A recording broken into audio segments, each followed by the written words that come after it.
સુરેન્દ્રનગર જિલ્લાના લીંબડી તાલુકામાં લાખો રૂપિયાના 4 થી 5 લાખના પાણીના એટીએમ શોભાના ગાંઠિયા સમાન અને ધૂળ ખાતી હાલતમાં જોવા મળી આવ્યા છે। ત્યારે આ બાબતે વાત કરવામાં આવે તો લીંબડી શહેરમાં લોકહિતાર્થી અને ઉનાળામાં પીવાલાયક વટે માર્ગો તેમજ અન્ય પ્રજાઓને શુદ્ધ પીવાનું વોટર આરો પાણી મળી રહે તે માટે આ પહેલાના નગરપાલિકાના પ્રમુખ બીરાબેન વ્યાસના સમયગાળામાં લાખોના ખર્ચે taluka civil hospital, bus stand, Sarji high school સામે, ઊંટડી પુલ પાસે સહિતના વિસ્તારોમાં વોટર એટીએમનું ઉદ્ઘાટન કરવામાં આવ્યું હતું। લોકો માટે પૈસા નાખીને પાણી પી શકે માટે ખુલ્લા રાખવામાં આવ્યા હતા, પણ આ તમામ વોટર એટીએમની હાલત નિસહાય જેવી જોવા મળી રહી છે અને વોટર એટીએમમાં કરેલો ખર્ચ વોટરમાં જ ગયો હોય તેવી દુર્દશા જોવા મળી રહી છે। ત્યારે આ તમામ વોટર એટીએમમાં ધૂળના થાંભલા બેસી ગયા છે, તો કોઈ એટીએમમાં અમુક પ્રકારના સાધનો જ નથી રહ્યા, તો સીસીટીવી કેમેરા વોટર એટીએમમાં લગાવેલા છે, તેમ છતાં વસ્તુઓ ક્યાં ગઈ તેની પણ ખબર નથી, તેમજ પાણી માટે મૂકેલી પાણીની ટાંકીઓમાં પણ ગંદકી જોવા મળી રહી છે। ત્યારે લોકો એવી ચર્ચા કરી રહ્યા છે કે આમાં પણ ક્યાંક ને ક્યાંક ભ્રષ્ટાચાર થયો છે, એવી પણ લોકચર્ચા ઉઠવા પામી છે કે ભ્રષ્ટાચારની ભૂમિ એટલે લીંબડી શહેર અને લીંબડી પાલિકા દ્વારા રોડ, રસ્તા, ગટરો, આવાસ યોજનાઓ, પાલિકાના ખરીદેલા વાહનો, પાણીની ટાંકીઓ સહિત અનેક સુવિધાઓમાં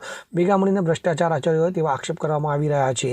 ત્યારે આવો ભ્રષ્ટાચાર કરી પોતાના ઘર ક્યાં સુધી ભરવામાં આવશે તેવી લોકચર્ચાનો વિષય સાથે લોકો આક્ષેપ કરી રહ્યા છે, તો હકીકત આવનાર સમયમાં જ ખબર પડશે કે કોઈ જાગૃત નાગરિક દ્વારા બહાર પાડવામાં આવે અને આવા ભ્રષ્ટાચાર આચરનાર ઉપર કડક કાર્યવાહી કરવામાં આવે એવી લોક આશા જોવા મળી રહી છે। ત્યારે લીંબડી શહેર ગંડુ રાજા અંધેરીનગર જેવું રાજ્ય બની ગયું હોય તેમ લાગી રહ્યું છે। ત્યારે લોકો પાસેથી એવું પણ મૌખિક જાણવા મળ્યું છે કે લીંબડી શહેર છોટા કાશી તરીકે પ્રસિદ્ધ છે, તેના પર આવા ભ્રષ્ટાચારીઓ કલંક લગાવી રહ્યા છે, તો લીંબડી શહેરમાં સુધારો આવે તેવી આશા લોકો જોઈ રહ્યા છે।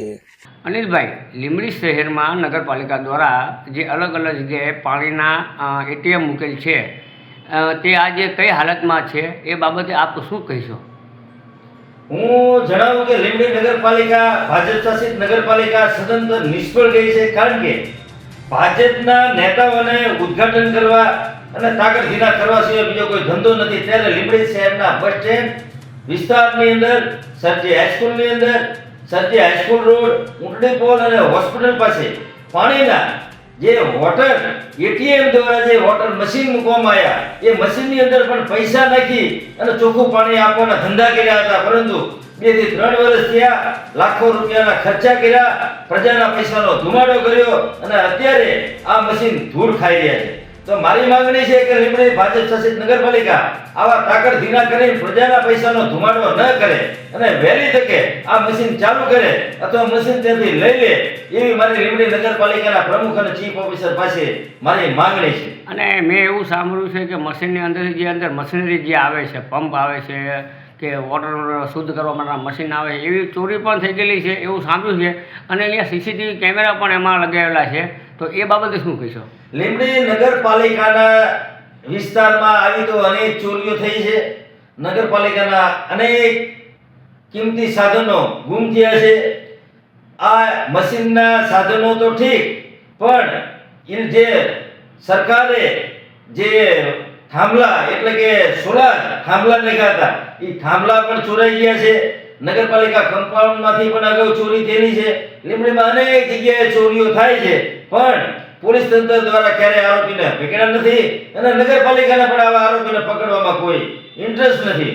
એટલે હું કહું છું ફરી કે ભાજપની નગરપાલિકા સદંતર નિષ્ફળ ગઈ છે।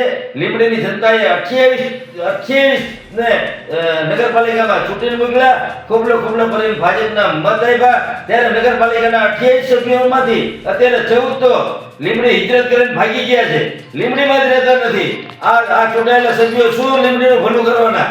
હું માંગણી કરું છું કે આવા ખોટા ખર્ચા બંધ કરે અને નગરપાલિકાના કિંમતી માલ સામાન હોય એની સારી રીતે માવજત કરે। કલ્પેશ વાઢેર સાથે CN24 ન્યૂઝ, સુરેન્દ્રનગર। હવે જુઓ દેશ દુનિયાની તમામ ખબરો તમારી આંગળીના ટેરવે। ઉઠાવો મોબાઈલ અને Google Play Store પરથી ડાઉનલોડ કરો અમારી CN24 ન્યૂઝ મોબાઈલ એપ।